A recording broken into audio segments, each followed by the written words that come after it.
What's going on, Transcendent Family? Welcome back to my YouTube channel. And listen, y'all read the title. We're talking about reverse dieting today. And some of you all may be like, what is reverse dieting?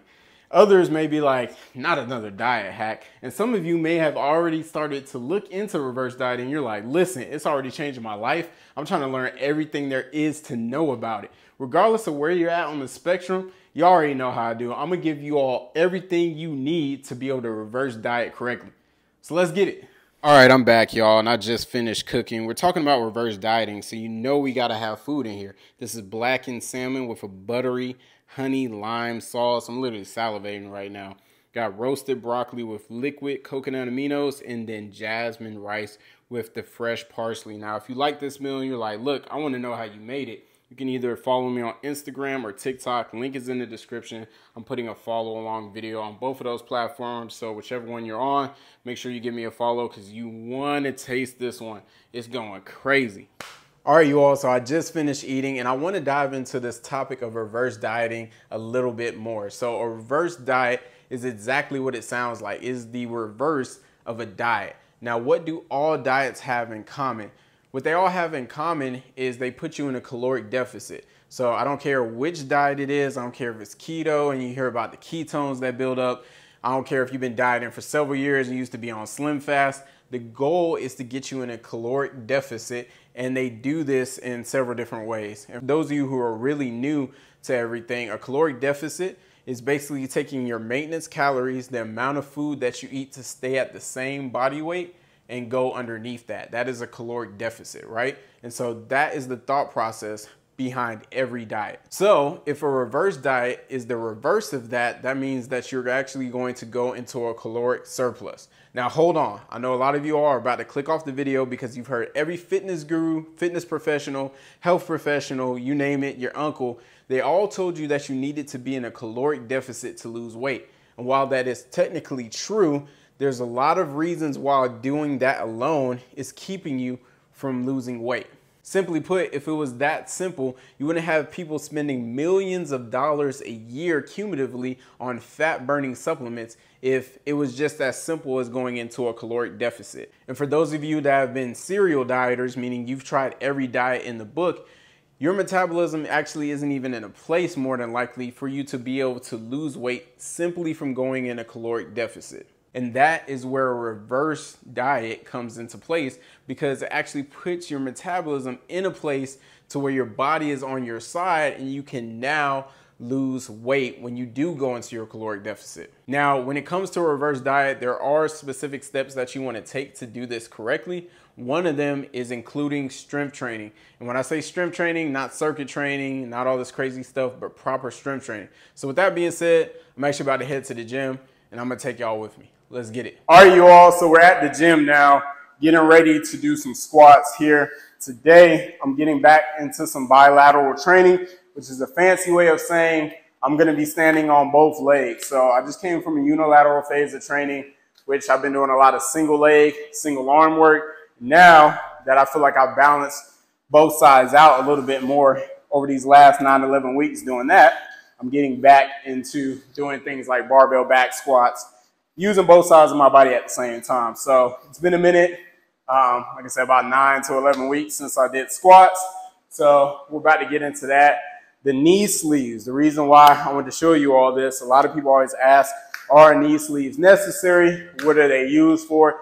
Knee sleeves are not necessary, but they do two things really, really well. And you'll see power lifters use knee sleeves. First and foremost, they help you gauge your depth. Now, I can kind of see my depth from looking in this mirror, but in order to make sure that my butt is going past my knees and I'm getting into a really low squat, this actually has a certain feeling on your body where you can better gauge that, hey, I'm hitting like maximum depth. And for a power lifter, that's super crucial because if they don't hit depth in their squat, they don't get, it doesn't get counted as a lift essentially. So that's super important. That's why I'm using them. They also too kind of just help guides your knees into proper alignment, right? So they're just a reminder of saying, hey, like for me, I have to really work on external rotation, so knees going out, make sure, especially this left knee, since I hurt my hip labrum, does not go in. This helps just kind of, you know, reinforce that and make sure I'm doing that well. So I'm warming up here, I did bar, then 135. Now we got 225. So I'm going to do 1 to 2 reps here. I don't want to burn myself up. I have no idea what I'm going to go up to today. But once I hit my top weight, I'll do a 5x5. So let's get into it. Like it's Benny Hunter.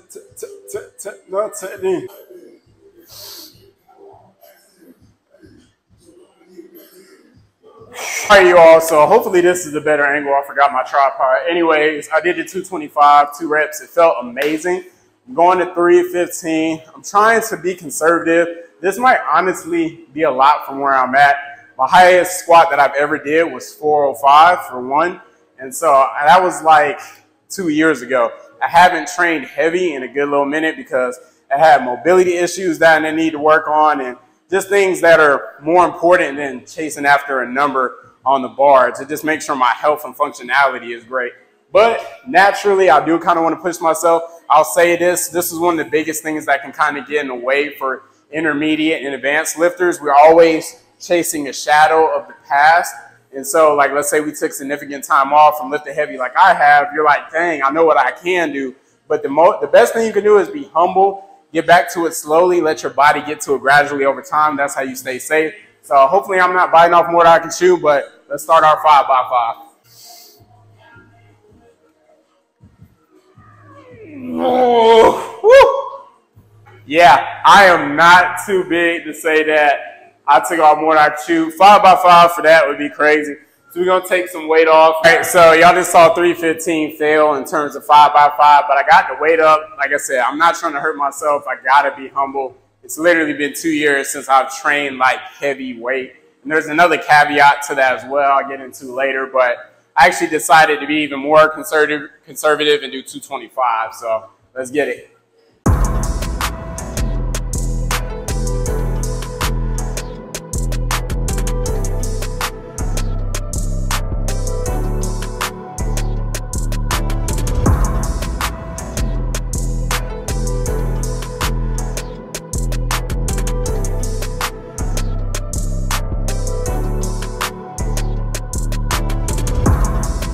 Yeah, that's exactly where we need to be at.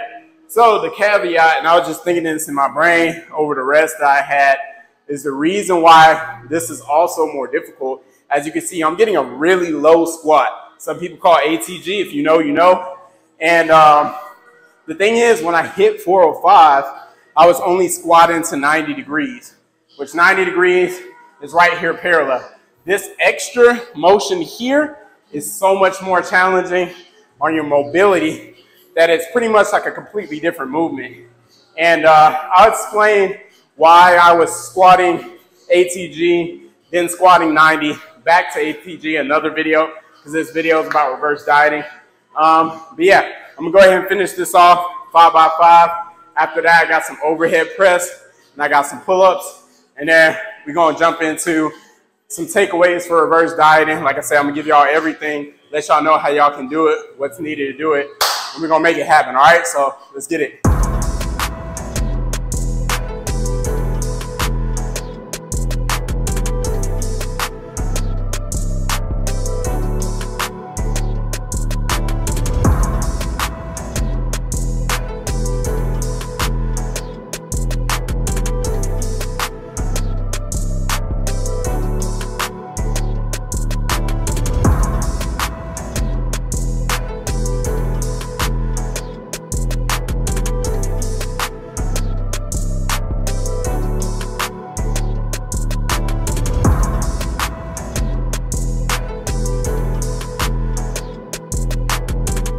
All right, you all. So in conclusion, I want to go through 3 things real quick. 1, what is a reverse diet? 2, how do you actually do it? And 3, why does it work?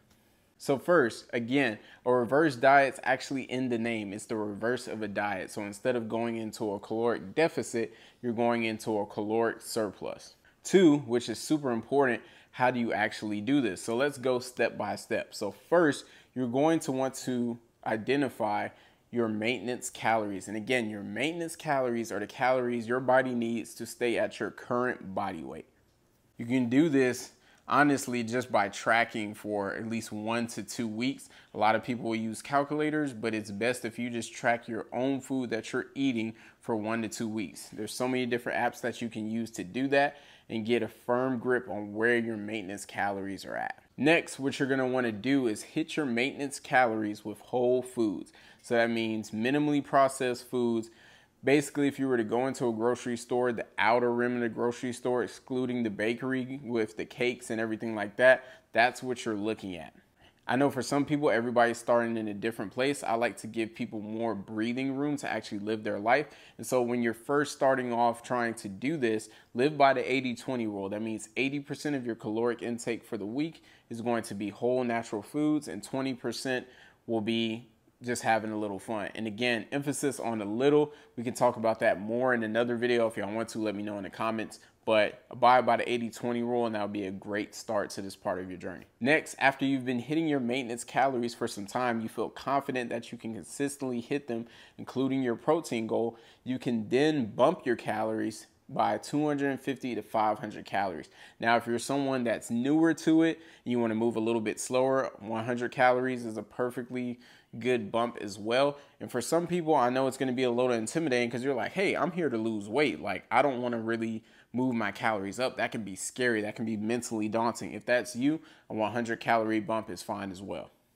After that, what you're going to do is continue to bump your calories until you get to a point where you're like, yo, Termar, I really just can't eat anymore. Like, I feel stuffed, like I'm full. At that point, that's when you can actually go the other way and begin your cut.